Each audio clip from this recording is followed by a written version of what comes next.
Welcome to Daily Devos. Today I'm looking back at the year 2023. I want to share a verse that reflects how God has impacted me this past year. If you're like me, each year tends to bring in its own challenges and successes. Celebrations and mourning are often packed into one year. And these events, good and bad, tend to impact our lives in a variety of ways. At times, what our experience will dramatically impact the rest of our lives. In fact, over the near 25 years, I've been preparing children's ministry Bible lessons. I've learned God has been teaching and preparing me for Christ-centered life. Undoubtedly more than the kids. More than once, what God has taught me has made a great impact on how I live each day. As Christians, we're called to live life that reflects Christ to the world around us. Living this way calls for transformation. But you can't be transformed without knowing who God is and discovering how Jesus and his disciples challenged our lives. The New Testament is filled with examples of how to face life's ups and downs in a way that glorified God. It's not easy to live up to those standards. In fact, we're going to fail. I believe it is way with all the New Testament writing.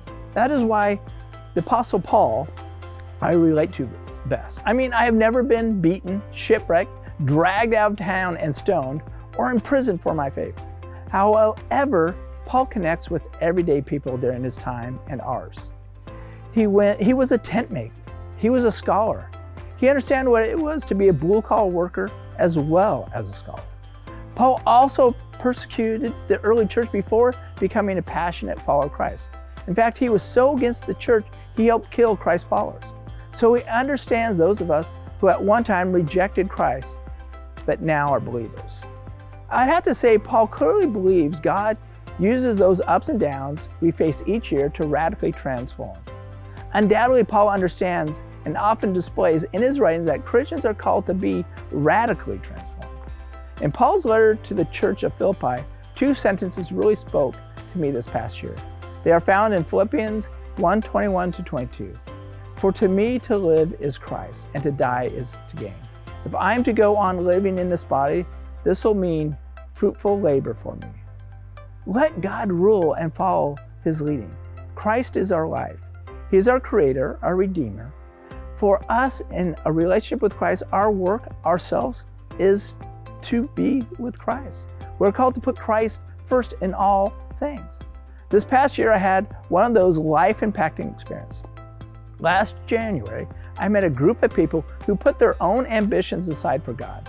They have given up worldly values for Christ-centered living, promising careers to serve those who Paul would serve, who Christ went out of his way to serve.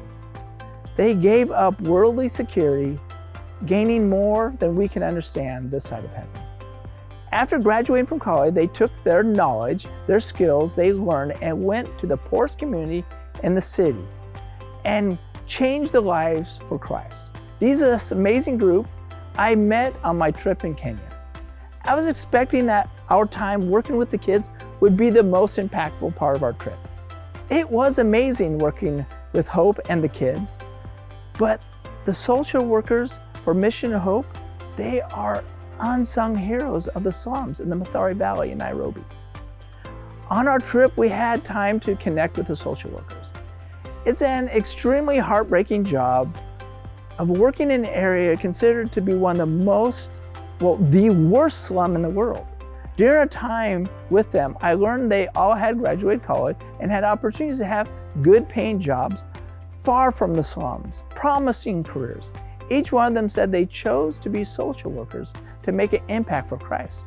Like Paul, they clearly believed their lives had been transformed radically because following Christ, and wanted to give that gift to others. For to me, to live is Christ, and to die is gain.